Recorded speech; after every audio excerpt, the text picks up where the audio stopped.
আজকে সকালে জলখাবারে এই যে পান্তা আছে, পান্তাটাকে গরম করছি। প্রচণ্ড ঠান্ডা তো, তার জন্য ঠান্ডায় কি আর পান্তা খাওয়া যায়? হালকা হালকা গরম করে নিয়েছি। গরম গরম হলে খাওয়া যাবে ভালো।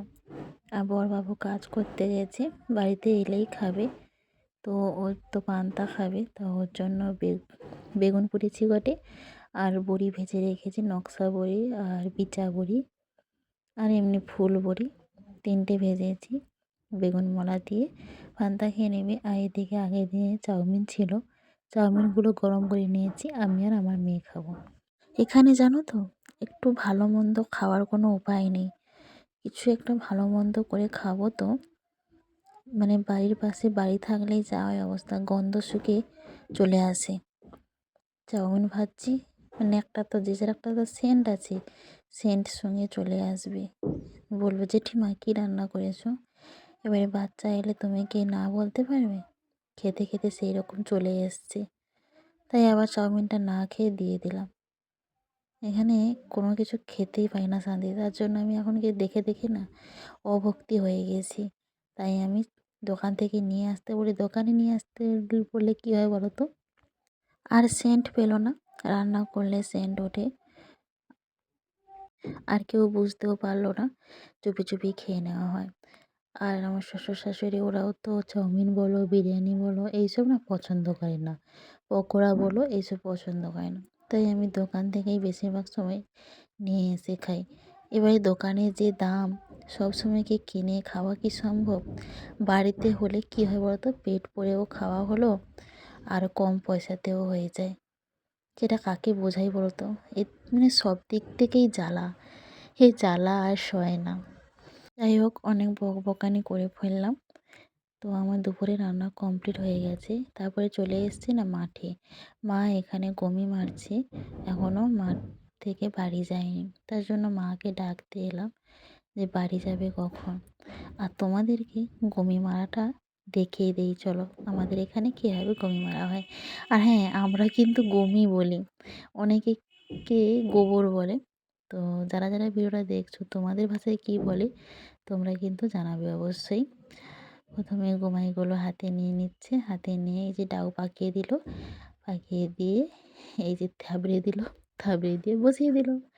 এইগুলো এবারে শুকিয়ে যাবে। আমার মা এই কাজটা করে। আমি এগুলো শুকিয়ে গেলে লৌটিয়ে দিই, লৌটিয়ে দিয়ে আবার মাঠ থেকে বাড়িতে ঘর নিয়ে যাই। আমার কাজ হচ্ছে এটাই। কাদের আমাদের মতো এরকম পুরো প্রপারলি গ্রামের বাড়ি, তারা বলবে তো।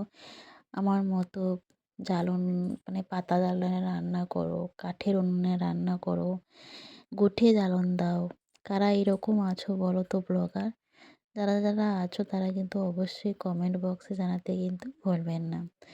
আর আমার ভিডিওগুলো তোমাদের কেমন লাগে সেটাও কিন্তু জানাবে। তোমাদেরকে অনেক করে রিকোয়েস্ট করেছি যে তোমরা ভিডিওটা কারা কোথা থেকে দেখছো তারা কিন্তু অবশ্যই জানাবে, তাহলে আমি তুলে ধরবো। তোমরা তো সেটা কেউই করো না, অনেকেই কমেন্ট করো যে ভিডিওগুলো ভালো হয়েছে, সুন্দর হয়েছে, এগিয়ে যাও, এরকমই বলো।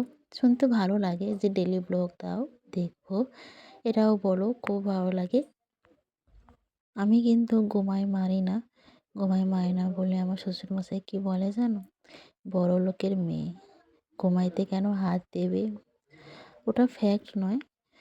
গোমাই দিয়ে আমি সকালে নেতা দিই, মানে শুকুর বলাই, উনুনে নাতা দিই, সেটা যদি পারি তাহলে গোমাই মারতে কি কষ্ট বলো? ওটা নয়, আমি সময় পাই না, এটা কাকে বোঝাবো বলো তো? এই সকালে সব কাজকর্ম সেরে বাচ্চাকে ছাড়তে যাওয়া, এসে আবার জলখাবারে রান্না করা, আবার মেয়েকে স্কুলে যাওয়ানো, এসে আবার রান্না করা, আবার রান্নাবান্না কমপ্লিট করে মেয়েকে নিয়ে এসে তাকে ঘুম পাড়িয়ে দিয়ে তারপরে আমি 2:30-3টে নাগাদ খেতে যাই। খাওয়া দাওয়া কমপ্লিট করে কড়া ধুয়ে এসে একটু বিশ্রাম পাই, কোনদিন আমার বিশ্রাম পাই না, আবার মাঠে চলে আসতে হয় পালা কোচাতে। তাহলে বলো আমি কতটুকু সময় পাই? আবার পালা কুচিয়ে ঘরে এসে আবার দোরঘর ঝাঁট দিয়ে সন্ধ্যা বসে আবার মেয়েকে টিফিন বানিয়ে ওকে খাইয়ে দিয়ে রেওয়াজ করার পর তারপরে আবার পড়তে বসাই, বসে অনেকক্ষণ 2 ঘন্টা টানা বসে থাকতে হয় ওর জন্য। আবার রান্নাবান্না করতে হয়। তাহলে বলো আমি কতটুকু সময় পাই? এবারে যাদের ঘরে শ্বশুর শাশুড়ি থাকে তারা যদি না একটু হেল্প করে তাহলে তাদের থাকার কি কোনো মানে হয়? তুমি বলো তো? আমার কথা এখনো শেষ হয়নি কিন্তু